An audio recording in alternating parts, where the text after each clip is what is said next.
कांवड़ यात्रा पर सीएम पुष्कर सिंह धामी का बड़ा बयान। इस साल भी ऐतिहासिक होगी कांवड़ यात्रा। यात्रा की सुरक्षा का रखा जाएगा पूरा ध्यान। पंचायत चुनाव को लेकर कांग्रेस की तैयारियां हुई तेज। बेरीनाग में कांग्रेस कार्यकर्ताओं की हुई बड़ी बैठक। कांग्रेस के प्रत्याशियों को जिताने की रणनीति बनी।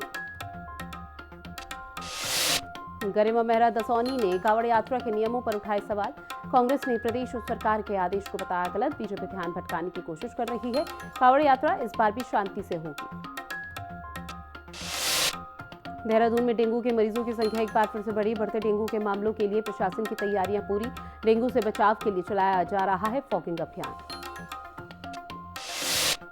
अवैध कब्जे और लैंड जिहाद पर सरकार सख्त हुई। काशीपुर में अवैध मजारों पर बुलडोजर। सीएम धामी का लैंड जिहाद पर कड़ा संदेश।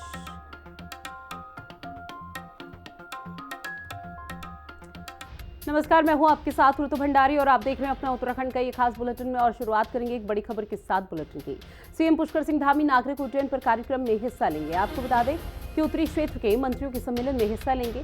नदी उत्सव के शुभारंभ अवसर पर करेंगे गंगा पूजन। विकास संकल्प पर्व में भी हिस्सा इस दौरान लिया जाएगा।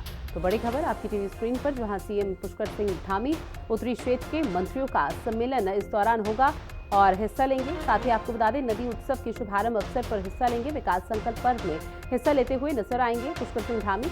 लगभग सभी तैयारी हो चुकी है और इंतजार महज उस कार्यक्रम का किया जा रहा है जहां पर सीएम धामी की उपस्थिति देखने को मिल पाएगी। और ऐसे में ये कार्यक्रम कई मायनों में बेहद महत्वपूर्ण माना जा रहा है क्योंकि सीएम धामी की उपस्थिति इस कार्यक्रम में रहने वाली है। और आपको बता दें कि सीएम पुष्कर सिंह धामी जब यहाँ पर पहुंचेंगे तो सबसे पहले उनका जोरदार तरीके से स्वागत किया जाएगा और उसके बाद कार्यक्रम की शुरुआत यानी कि शुभारंभ सीएम धामी के हाथों ही होना है। तो बड़ी खबर, उत्तरी क्षेत्र के मंत्रियों का सम्मेलन होगा। शुभांगी मेरी सहयोगी हमारे साथ जुड़ी हुई हैं। शुभांगी, इस कार्यक्रम में सीएम पुष्कर सिंह धामी की मौजूदगी रहेगी, कितना महत्वपूर्ण हो जाता है और क्या कुछ टाइमिंग है कार्यक्रम को लेकर? बिल्कुल, देखिए आज कई सारे महत्वपूर्ण कार्यक्रम सीएम के हैं और सबसे पहले 10 बजे के करीब जो है आज उत्तरी क्षेत्र के मंत्रियों के सम्मेलन में आज मुख्यमंत्री शिरकत करेंगे, जिसमें केंद्रीय मंत्री भी पहुंचने जा रहे हैं, जो कि अपने आप में ये कार्यक्रम जो है खास रहने वाला है। और क्योंकि आज का दिन इसलिए भी इम्पोर्टेंट है क्योंकि मुख्यमंत्री पुष्कर सिंह धामी के 4 साल का कार्यकाल जो है आज पूरा हो रहा है।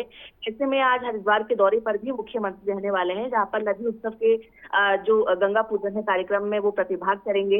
इसके अलावा वहां पर हरिद्वार में विकास संकल्प पर्व में वो प्रतिभाग करने जा रहे हैं, जहाँ पे बताया जा रहा है कि बड़ी जनसभा भी होगी जहाँ पर वो लोगों को संबोधित भी करेंगे। और ये जो 4 साल हैं, इन 4 सालों के दौरान क्या कुछ बड़े निर्णय फैसले लिए गए हैं, ये जनता के सामने भी एक जो है रखते हुए नजर आएंगे। क्योंकि 4 साल अपने आप में एक महत्वपूर्ण थे, अपने आप में चुनौतीपूर्ण थे। चाहे वो हम यूसीसी की बात करें, चाहे हम नकल विरोधी कानून की बात करें, चाहे हम धर्मांतरण कानून की बात करें, चाहे हम किसी और अन्य ठोस कानून की बात करें, कहीं ना कहीं उत्तराखंड में जो है पूरे देश के अंदर अपने ठोस फैसलों को लेकर नजर पेश करता हुआ नजर आया है। और यही कारण है कि मुख्यमंत्री पुष्कर सिंह धामी की भी हर तरफ इसको लेकर प्रशंसा होती है अपने निर्णयों को लेकर। और ऐसे में जब 4 साल का कार्यकाल पूरा हो रहा है तो उनका भव्य स्वागत भी होगा, उनका जो है उनकी प्रशंसा भी होगी। और ऐसे मौके पर इन 4 सालों के अंदर किस तरीके से विकास हुआ है प्रदेश के अंदर, वो बात भी रखते हुए मुख्यमंत्री जो नजर आए। शुभांगी, चूंकि देखिए 4 साल पूरे हो चुके हैं, निश्चित तौर पर आपने जिस बात का जिक्र किया काफी चुनौतीपूर्ण रहे, लेकिन उन चुनौतियों को पार करते हुए 4 साल सीएम धामी ने पूरे कर लिए हैं। और सीएम धामी अब उस श्रेणी में आते हैं जिन्होंने मुख्यमंत्री का जो ये कार्यकाल रहा सबसे ज्यादा दिनों तक यहाँ पर तय किया है। क्या ये मानकर चला जाए ये तमाम जो कार्यक्रमों का आयोजन प्रदेश भर में किया जा रहा है जहां पर सीएम धामी की उपस्थिति रहेगी, ये महज इसलिए कि 4 साल पूरे हो चुके हैं उसको लेकर, या फिर 4 साल पूरे होने के बाद भी क्या लोगों से मुखातिब यहाँ पर सीएम धामी होंगे? क्या डोर टू डोर जनसंपर्क अभियान भी यहाँ पर कार्यकर्ताओं की तरफ से चलाया जाएगा? बिल्कुल, देखिए क्योंकि ये 4 साल जैसे मैंने कहा कि काफी चुनौतीपूर्ण रहे हैं और कई महत्वपूर्ण निर्णय जो है इस बीच लिए गए हैं। आज का दिन तो अपने आप में महत्वपूर्ण है ही। आज भी इसी को लेकर कई सारे कार्यक्रमों का आयोजन किया गया है और खास कार्यक्रम जो है वो हरिद्वार में देखने को मिलेगा, जब मुख्यमंत्री वहां पहुंचेंगे, गंगा पूजन में प्रतिभाग करेंगे और विकास संकल्प पर्व में भी प्रतिभाग करते हुए नजर आएंगे। इसके अलावा अगर मैं बात करूं तो जितने भी कार्यकर्ता है, नेता है, वो कहीं ना कहीं अपनी जो विकास का जो संकल्प लिया था, जो निर्णय लिए हैं, वो जरूर जनता के बीच पहुंचाने की लगातार कोशिश करते हैं। चाहे वो हम डोर टू डोर की बात करें, चाहे वो ऐसे ही यहाँ से जनता अपने जन संबोधन के जरिए मैसेज जो है वो जनता तक पहुंचाने की कोशिश की जाती है। और आज का दिन जब मुख्यमंत्री जो है जनता से मुखातिब होंगे तो वो जरूर इन 4 सालों का जिक्र करेंगे कि प्रधानमंत्री के नेतृत्व में किस तरीके से उन्होंने काम किया है, किस तरीके से तो जो निर्णय लिए गए हैं उसने पूरे देश के अंदर नजदीक पेश की है। और केवल मुख्यमंत्री नहीं बल्कि जो कार्यकर्ता है और बूथ लेवल के जो लोग होते हैं वो तक ये संदेश जो है जनता तक पहुंचाने की कोशिश करने जा रहे हैं। बिल्कुल शुभांगी, जानकारी साझा की उसके लिए बहुत शुक्रिया। अब बात करेंगे अगली खबर की, जहां आपको बताते चले कि मुख्यमंत्री पुष्कर सिंह धामी ने हरिद्वार पहुंचकर कांवड़ मेले की तैयारियों को लेकर समीक्षा बैठक की है। आपको बताते चले कि हरिद्वार के मेला नियंत्रण भवन में सीएम धामी ने कांवड़ मेले में कांवड़ियों की सुरक्षा और अधिकारियों से जानकारी ली और जरूरी दिशा निर्देश भी दिए गए। सीएम धामी ने कहा कि श्रद्धालुओं को बेहतर सुविधा और पूरी सुरक्षा मिल सके, ये सर्वोच्च प्राथमिकता राज्य सरकार की है।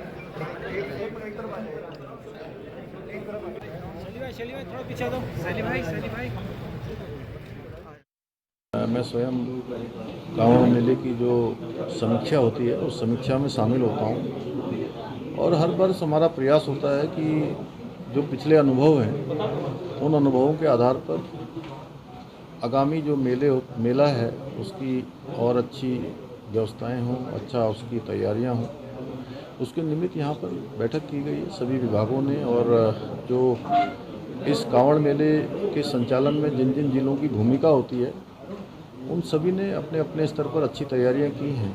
हमारा कांवड़ मेला बहुत अच्छा होगा, आने वाले श्रद्धालुओं को अच्छी सुविधा मिले।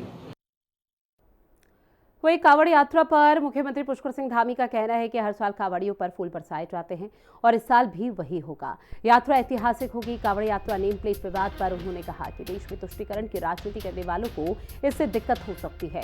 हम लोगों की सुरक्षा को ध्यान में रखते हुए ऐसा कर रहे हैं ताकि मिलावटखोरी जैसी कोई घटना सामने न आ सके।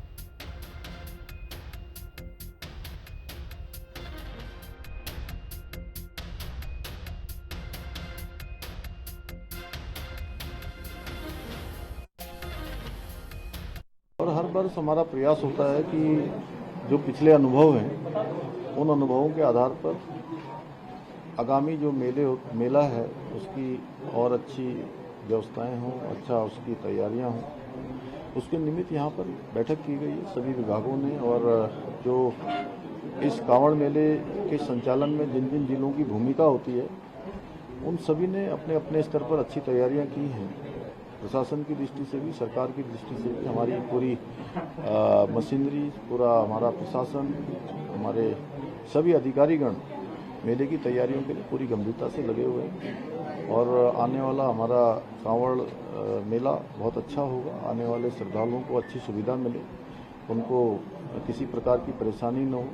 हमारी सर्वोच्च प्राथमिकता हमेशा से, चाहे चार धाम यात्रा हो या हमारे राज्य की कोई भी धार्मिक यात्रा हो या कांवड़ मेला हो, सर्वोच्च प्राथमिकता हमारी सबकी सुरक्षा को लेकर रहती है। उसी को लेकर आज भी बैठक की गई है। लोगों को अच्छा भोजन मिले, स्वच्छ भोजन मिले, पेयजल मिले, अच्छे शौचालय की व्यवस्था हो, पार्किंग की व्यवस्था अच्छी हो। बात अगली खबर की, जो कि त्रिस्तरीय पंचायत चुनाव से जुड़ी हुई है, जहां नामांकन 2 जुलाई से शुरू हो चुका है। आपको बताते चले कि पहले दिन 12 जिलों में करीब 2000 नामांकन फॉर्म जमा हुए। राज्य निर्वाचन आयुक्त सुशील कुमार ने बताया कि चुनाव की तैयारी पूरी है और अधिकारियों को प्रक्रिया सही ढंग से कराने के निर्देश भी दिए गए।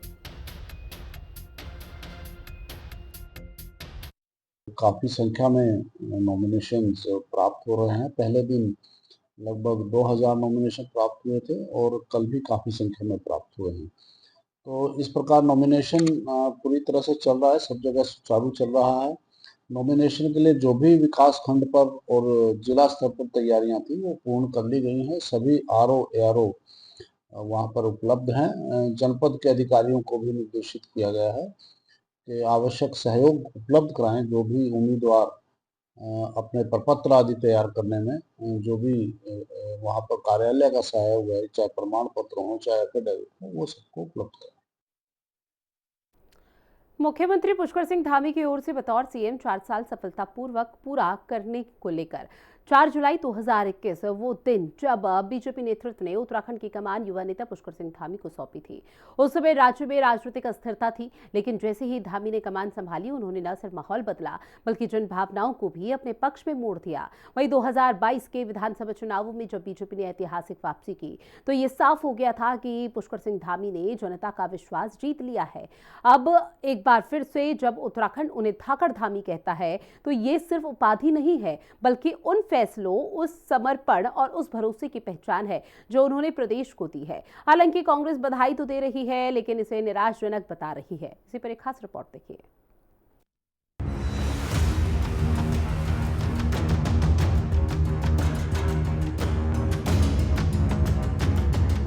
उत्तराखंड के मुख्यमंत्री पुष्कर सिंह धामी प्रदेश को स्थायित्व देने वाले बीजेपी के पहले मुख्यमंत्री बन गए हैं। उत्तराखंड में बीजेपी के सबसे लंबे कार्यकाल वाले मुख्यमंत्री बनकर सीएम धामी ने इतिहास रच दिया है। जानकार मानते हैं कि इसमें जनता से उनका भावनात्मक जुड़ाव सबसे बड़ी ताकत बना। यही वजह है कि बीजेपी आलाकमान के साथ ही जनता की भी वो पहली पसंद है। उत्तराखंड की सियासत में नेतृत्व हमेशा अस्थिरता का शिकार रहा है, लेकिन जब बात पुष्कर सिंह धामी की आती है तो तस्वीर कुछ और ही दिखती है। धामी बीजेपी के पहले ऐसे मुख्यमंत्री हैं जो लंबे समय से राज्य के सीएम हैं। इससे पहले कांग्रेस के एनडी तिवारी ही ऐसे मुख्यमंत्री थे जो पूरे 5 साल तक उत्तराखंड के सीएम रहे। ऐसे में ये जानना भी जरूरी है कि आखिर धामी को जनता और पार्टी नेतृत्व ने क्यों लगातार 4 सालों तक भरोसेमंद नेतृत्व के तौर पर स्वीकार किया। 4 जुलाई 2021 का वो दिन जब बीजेपी नेतृत्व ने उत्तराखंड की कमान युवा नेता पुष्कर सिंह धामी को सौंपी। उस समय राज्य में राजनीतिक अस्थिरता थी, लेकिन जैसे ही धामी ने कमान संभाली, उन्होंने न सिर्फ माहौल बदला बल्कि जन भावनाओं को भी अपने पक्ष में मोड़ लिया। 2022 के विधानसभा चुनावों में जब बीजेपी ने ऐतिहासिक वापसी की, तो ये साफ हो गया कि धामी ने जनता का विश्वास जीत लिया है। इन 4 सालों में धामी की सबसे बड़ी ताकत रही है उनकी जनसंपर्क शैली। वो कभी आपदा में अभिभावक की भूमिका में दिखे, तो कभी युवाओं के साथ दोस्त की तरह संवाद करते नजर आए। महिलाओं के कार्यक्रम में वो कभी बेटे तो कभी भाई के रूप में मंच साझा करते दिखे। ये वही भावनात्मक जुड़ाव है जिसने उन्हें जनता का मुख्यमंत्री बना दिया। अब कांग्रेस चाहे कुछ भी कहे, लेकिन सच तो यही है कि सीएम धामी की विशेष कार्यशैली की वजह से विपक्ष के नेता भी सार्वजनिक रूप से कई बार उनकी प्रशंसा करते रहे हैं। 4 सालों में हमने आदरणीय प्रधानमंत्री जी के मार्गदर्शन में राज्य को आगे बढ़ाने में, नौजवान युवाओं को रोजगार देने के लिए हो, चाहे नवाचार करना हो या अन्य ऐतिहासिक निर्णय लेने हो, जो पहले के समय में डेमोक्रेसी और अतिक्रमण के खिलाफ कार्रवाई करनी हो, उन सभी का काम किया है। केंद्र सरकार की जो योजनाएं हैं उनको धरातल पर उतारने के लिए काम को आगे बढ़ाया है और हमारा संकल्प है कि लगातार उत्तराखंड आगे बढ़े और उस दिशा में आज उत्तराखंड पूरे देश के अंदर एक अपनी पहचान बना रहा है। जो निर्णय उत्तराखंड में लिए जा रहे हैं वो आज पूरे देश के लिए भी उदाहरण बन रहे हैं। जो भाजपा कपड़ों की तरह मुख्यमंत्री बदलती रही हो, उस मुख्यमंत्री के रूप में 4 वर्ष निश्चित रूप से आश्चर्यजनक है कि जिस भाजपा ने अपने मुख्यमंत्री को कपड़े की तरह बदला हो। एक मुख्यमंत्री को तो मात्र 1 माह का समय दिया गया, 3 माह में 3 मुख्यमंत्री बदले और कुछ मुख्यमंत्रियों को तो इसलिए बदल दिया गया कि उनके जन्म स्थान की खोज भाजपा के अपने नेतागण कर रहे थे। पर सब मिलाकर 4 वर्ष उत्तराखंड के लिए निराशापूर्ण है कि हमारी बेरोजगारी निरंतर बढ़ रही है और जो सरकार में बैठकर वार्षिक योजना पूरी न कर पा रहे हों, जिला योजना पूरी न कर पा रहे हों, केंद्र पोषी योजनाओं का धन खर्च ना कर पा रहे हों, उनको बधाई देते हुए कष्ट भी है। परंतु ये बात भी उल्लेखनीय है कि 3 माह में 3 मुख्यमंत्री का कीर्तिमान स्थापित करने वाली भाजपा के मुख्यमंत्री को 4 वर्ष पूरे कर लिए गए। ये अपने आप में आश्चर्यजनक भी है और धामी जी मुख्यमंत्री के रूप में बधाई की भी बात। नीतिगत फैसलों की बात करें तो सीएम धामी ने कई ऐतिहासिक निर्णय लिए। समान नागरिक संहिता यानी यूसीसी को लागू करने वाला उत्तराखंड पहला राज्य बना। महिलाओं को 3 मुफ्त गैस सिलेंडर की सौगात दी।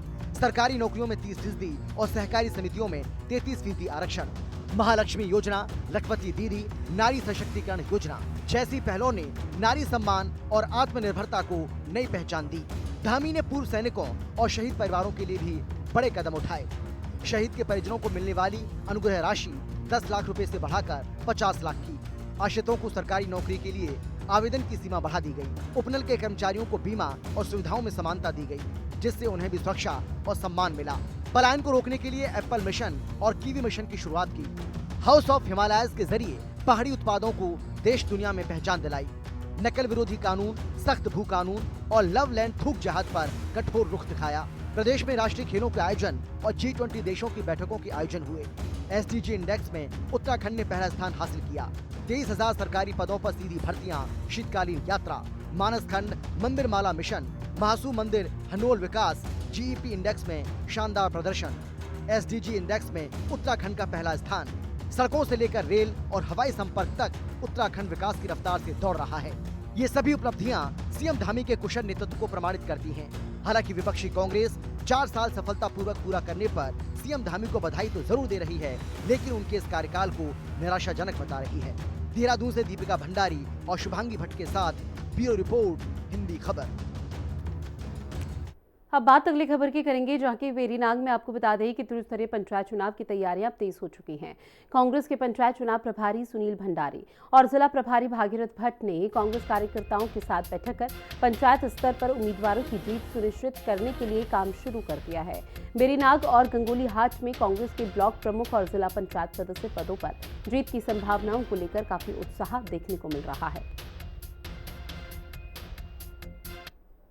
भी कैंडिडेट थे, हमने सभी कैंडिडेटों को बुलाया और सभी से राय मशवरा किया। तो इस राय मशवरे में हम इसमें पहुंचे कि हमारी वेरीनाग क्षेत्र पंचायत और जिला पंचायत में कांग्रेस भारी बहुमतों से जीतेगी और वेरीनाग और गंगोली हाट में हमारा प्रमुख बनेगा और कांग्रेस मजबूती से आगे बढ़ रही है। मैं सभी कार्यकर्ताओं का तहे दिल से और धन्यवाद अदा करता हूँ। वहीं कांग्रेस के प्रवक्ता गरिमा मेहरा दसौनी ने प्रदेश सरकार के आदेश को सुप्रीम कोर्ट के खिलाफ बताया। उन्होंने कहा कि बीजेपी सरकार ध्यान भटकाने के लिए धार्मिक मामलों को भड़काती है, लेकिन ये कांवड़ यात्रा बिना किसी समस्या की जरूर पूरी होगी।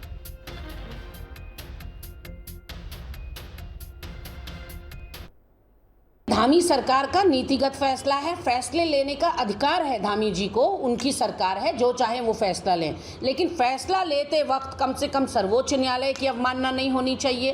फैसला लेते वक्त कम से कम संविधान की अपमान नहीं होना चाहिए। संविधान और सर्वोच्च न्यायालय दोनों ने एक बात को स्पष्ट कर दिया है, धर्म, जाति, समुदाय, वर्ग, पंथ आदि के आधार पर आप भेदभाव या पक्षपातपूर्ण रवैया नहीं अपना सकते, किसी के साथ पक्षपात नहीं कर सकते। ऐसे में ये धामी जी का जो आदेश आया है, ये प्रदेश की शांति को बिगाड़ने वाला, उसके सौहार्द के साथ खलल डालने वाला और कहीं ना कहीं हमारे वहाँ जो एका है, एकजुटता है, एक रास्ता है, उसमें कहीं ना कहीं जो है कुठाराघात करने वाला ये फैसला है। वहीं उत्तराखंड में पिछले 5 सालों में स्कूल शिक्षा का बजट दोगुना हो चुका है। आपको बताते चले कि 2018 और 2019 में एक छात्र पर करीब 57,000 रुपये खर्च होते थे, जो अब 1,15,000 रुपये तक पहुंच गया है। फिर भी सरकारी स्कूलों में पढ़ने वाले बच्चों की संख्या में करीब 72,000 की कमी आई है। सरकार ने जांच के लिए समिति बनाई है, लेकिन ये नहीं बताया कि बढ़ा हुआ बजट कहां खर्च हो रहा है। कांग्रेस ने भी अब इस पर सवाल उठाने शुरू कर दिए और बच्चों के स्कूल छोड़ने की वजह पूछी है।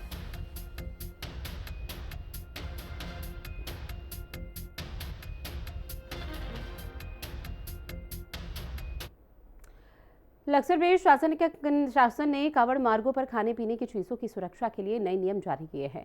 सभी होटल, ढाबे और फूड स्टॉल्स को खाद्य सामग्री की गुणवत्ता, एक्सपायरी डेट दिखाना अब अनिवार्य होगा, जिसकी खाद्य सुरक्षा विभाग नियमित जांच करेगा और प्रशासन भी निगरानी करेगा। नियम तोड़ने वालों पर अब सख्त कार्रवाई की जाएगी। कांवड़ के दौरान तमाम कांवड़ यात्री हरिद्वार के कई मार्गों से गुजरेंगे। इन मार्गों पर जितने भी फूड संस्थान हैं, खासतौर पर वो संस्थान जो खाद्य सामग्री बेचते हैं, उनके लिए SOP जारी की गई है। खासतौर पर फूड लाइसेंस होना जरूरी है। इसके साथ ही फूड सेफ्टी एक्ट जो है वो पूरी तरह लागू है, यानी उसका पालन भी जरूरी है। पहचान पत्र भी है। और हम मौजूद हैं लक्सर के, ये हाईवे है खानपुर और लक्सर हरिद्वार। इस पर आप देख सकते हैं कई ऐसे ढाबे, रेस्टोरेंट खुले हुए हैं। इनसे बात भी कर लेते हैं कि सरकार द्वारा जारी किए गए नियमों का कितना किया जा रहा है, किस तरह की जानकारी इनके पास है। आप लोग लगातार यहाँ होटल चला रहे हैं, तो जो नए नियम लागू किए उसके बारे में जानकारी है आपको? कोई जानकारी नहीं, अभी कोई जानकारी नहीं। आपका नाम क्या है? राहिल। राहिल। इसके ओनर कौन है? मालिक कौन है होटल की? याद नहीं आया। मालिक का लड़का है। इन्हें कोई जानकारी नहीं है, मालिक का लड़का है। सरकार द्वारा जो नियम लागू किए गए हैं कांवड़ मेले को लेकर के, जानकारी तक भी नहीं। आप देख सकते हैं इन्होंने वैसे दुकान का नाम लिखा, लेकिन बाहर लाइसेंस की कोई कॉपी चस्पा नहीं की है। और भी दूसरे ओनर हैं, इनसे बात करेंगे। आपका नाम क्या है? सचिन कुमार जी। सचिन भाई, आपका रेस्टोरेंट है, सरकार के नए नियम भी मेरा मतलब आदेश आया है अभी कावड़ मेले को लेकर के, खासतौर पे एक तो आप जो है आपके लाइसेंस जी है, वो हमारे पास है। और फूड सेफ्टी एक्ट जो है उसमें कितने नियम है वो सब लागू हैं। जी जैसे कि जो आपका प्रोडक्शन, जो चीज़ आप बना रहे हैं उसकी कितने दिन की उसकी डेडलाइन, यानी उसकी जो एक्सपायरी डेट है या फिर प्रोडक्शन डेट है, वो सब चीज़ें, जी सब रेट लिस्ट। जी रेट लिस्ट है उसकी। अच्छा, यहाँ पे सब उसका पालन करते पालन हैं। किया जा रहा है, सब लगा देंगे आप? जी अभी लगाई नहीं वैसे? ये भी लगाई नहीं, परसों लगा देंगे रेट लिस्ट। परसों लगा देंगे रेट लिस्ट। ये कह रहे हैं कि उसके अनुसार ये काम करेंगे। और भी कई ढाबे और कई संस्थान ऐसे खुले हुए हैं इस पूरे हाईवे पर। अगर एक अनुमान है तो पुरकाजी से लेकर के हरिद्वार तक तकरीबन 100 या 150 से अधिक तो छोटे रेस्टोरेंट हैं और कई बड़े होटल भी यहाँ काम कर रहे हैं। अभी इसी सीरीज में हम देखें आगे जाकर तो आपको देखने मिलेगा कि किसी भी एक भी रेस्टोरेंट पर ना कोई लिस्ट चस्पा है और ना ही किसी प्रकार का कोई सरकार का, जो सरकार द्वारा नियम लागू किए गए हैं उसके संबंध में कोई इन्होंने कोई आदेश कॉपी चस्पा नहीं की है। अब देखने वाली बात है कि फूड सेफ्टी विभाग कब तक कार्रवाई करता है और कब इन पूरे के पूरे, इसमें यानी कि एक तरह देखा जाए जो सरकार द्वारा जो एक आदेश जारी किया गया है उसे फॉलो कितने स्तर पर किया जाता है। एक और रेस्टोरेंट वाले हैं, इनसे बात करेंगे। आपका नाम क्या है? भजन सिंह है जी। भजन सिंह जी। आप तो लंबे समय से रेस्टोरेंट चला रहे हैं। हाँ, 2010 से चला रहे जी। अभी कावड़ मेले को लेकर के नई एसओपी जारी हुई है, हाँ जी। खासकर आपके पास लाइसेंस भी होगा? नहीं जी, लाइसेंस नहीं है जी सर। बनवाया नहीं भी? नहीं जी। आपको पता बिना लाइसेंस के बेच नहीं सकते? नहीं, ये तो मालूम है जी। तो फिर बनवाएंगे क्या? हाँ जी। और खासतौर पर इसमें जो आप यहाँ बना रहे बेच रहे हैं उसकी रेट लिस्ट होना जरूरी है, उसकी प्रोडक्शन तिथि और एक्सपायरी डेट तिथि, इसके बारे में जानकारी इसकी चस्पा करनी होगी आपको। अच्छा, इसकी करनी पड़ेगी जी। तो इनके पास भी लाइसेंस नहीं है, कि कह रहे हैं कि लाइसेंस बनवाया जाएगा, मेला अभी जल्दी शुरू होने वाला है, उससे पहले आप तैयारी कर लेंगे। हाँ जी, हाँ बिल्कुल तैयारी कर लेंगे, उससे पहले कर ली जाएगी। उससे पहले तैयारी कर ली। ये कह रहे हैं कि मेला शुरू होने से पहले ही लाइसेंस बनवा लेंगे, हालांकि इससे पहले बिना लाइसेंस के बेच रहे थे। तो ऐसे और भी कई ढाबे, कई रेस्टोरेंट आपको मिल जाएंगे जहाँ उन लोगों को ये भी जानकारी नहीं है कि सरकार ने इस बार किस तरह के नियम लागू किए हैं, या जो फूड सेफ्टी एक्ट जीरो के पास कोई जानकारी इनके पास नहीं है। तो इसे लेकर के बड़ा सवाल ये उठता है कि खाद्य सुरक्षा विभाग आखिर क्या कर रहा है। अभी जैसे कि कांवड़ यात्रा अब स्टार्ट होने वाली है कुछ दिनों में, तो उसमें एक जो महत्वपूर्ण पॉइंट है वो है खाद्य सुरक्षा का, कि उसमें अगर कोई भी ढाबा या किसी भी प्रकार की कोई चीज़ें खाद्य पदार्थ बेची जा रही है तो वो सुरक्षित हों और मतलब मानकों के आधार पे ही उसमें बेची जाए, रेट लिस्ट उसमें लगाई जाए। तो ये एक आदेश जारी हुआ है, उसमें हमने भी जो फूड सेफ्टी डिपार्टमेंट है उनको भी निर्देशित किया गया है कि जो भी आदेश जारी किया गया है और रास्ते में जो भी ढाबे या होटल्स अगर पड़ते हैं खाने के, तो वहाँ पर जाके रेगुलर चेकिंग करें, वहाँ पर देखें कि रेट लिस्ट लगी है और जो लाइसेंस है उनके जो विभाग देता है वो भी डिस्प्ले करना इसमें बताया गया है कि नेसेसरी है। बात करेंगे देहरादून की, जहां प्रशासन के आदेश पर राशन कार्डों की जांच चल रही है। जिला पूर्ति अधिकारी के अग्रवाल ने बताया कि जिले में करीब 3,87,000 राशन कार्ड हैं। अब तक 75,000 कार्डों की जांच हो चुकी है। जांच में लगभग 3,000 कार्ड गलत पाए गए हैं और उन्हें रद्द कर दिया गया।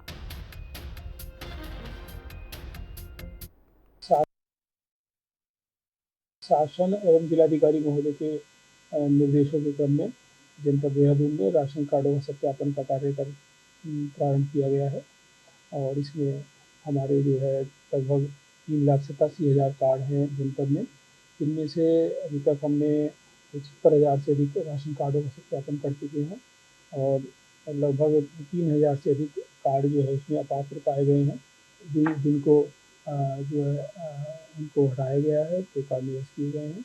और ये कार्रवाई जो है प्रत्येक ब्लॉक स्तर पर और प्रत्येक नगर स्तर पर संबंधित क्षेत्रीय खाद्य अधिकारियों के द्वारा की जा रही है। वहीं अल्मोड़ा के राहुल राजीव साहा ने स्वथरा महीने में 12 ज्योतिर्लिंग और 3 शक्तिपीठ साइकिल से जाकर देखे। उन्होंने लगभग 15,000 किलोमीटर का सफर कार या फिर बस के बिना सिर्फ साइकिल चलाकर ही पूरा किया। राहुल पहले भी लंबी साइकिल यात्राएं कर चुके हैं। उनका मकसद लोगों को सनातन धर्म और पर्यावरण के प्रति जागरूक करना था। कार्य करना और मैंने 12 ज्योतिर्लिंग, 3 धाम और कुछ शक्तिपीठों के शांति साइकिल यात्रा करी हुई है। तो उद्देश्य इसमें ये था कि सबसे पहले अपने सनातन प्रेमियों को जगाना और उसके बाद गौ माता के लिए कुछ कार्य करना, गौ हत्या बंद करवाना, गौ मांस की जो बेचने वाले हैं उनके लिए कुछ बोलना, मतलब मना करना, मतलब। और बच्चों के लिए एक विशेष शिक्षा भी देते थे हम बीच बीच में। और पर्यावरण पेड़ लगाओ, पेड़ बचाओ, ज़्यादा कटान मत करो, ज़्यादा क्या करो ही मत, क्योंकि अगर आप कटान कर रहे हो तो उसमें 10 पेड़ लगाओ आप। तो ऐसे मैंने बहुत से 55 से 60 पेड़ मैंने भी लगाए हैं रामफल के। और मैंने 12 ज्योतिर्लिंग बात अगली खबर की करेंगे, जहां बारिश के मौसम में डेंगू का खतरा लगातार बढ़ता है। हाल के दिनों में कई लोग डेंगू से संक्रमित हुए हैं। नगर आयुक्त नमामि बंसल ने बताया कि डेंगू रोकने के लिए नगर निगम पूरे शहर में मच्छर मारने के लिए फॉगिंग और स्प्रे कर रहा है। साथ ही हर इलाके में फॉगिंग मशीनें भी पहुंचाई गई हैं। प्रशासन तैयारी तो पूरी कर रहा है, लेकिन अब देखना होगा कि ये काम जमीन पर कितना असरदार साबित होता है। मिशन के लिए नगर निगम के द्वारा लगातार फॉगिंग का कार्य किया जा रहा है। समस्त 100 वार्डों पर 100 हैंडहेल्ड मशीन्स उपलब्ध हैं और जो हमारी बड़ी मशीन्स हैं उनके भी रोस्टर तैयार किए गए हैं वार्डवार। इसके अलावा लार्विसाइडल स्प्रे भी लगातार किया जा रहा है। उत्तराखंड में मानसून ने दस्तक दे दी है, तो दूसरी तरफ काशीपुर में अतिक्रमणकारियों के दरवाजे पर प्रशासन के बुलडोजर की चेतावनी गूंज रही है। गेबिया नाले को अतिक्रमण मुक्त कराने के लिए प्रशासन एक्शन मोड में आ चुका है। सालों से जल जमाव की समस्या से जूझ रहे काशीपुर शहर को राहत दिलाने के लिए प्रशासन ने अब कमर कस ली है। शिकायत और सूचनाओं के आधार पर गेबिया नाले पर हो रहे अतिक्रमण को चिन्हित कर हटाने की कार्रवाई भी शुरू हो गई है। और चलिए बुलेटिन में इतना ही। आप बने रहिएगा हिंदी खबर के साथ। नमस्कार।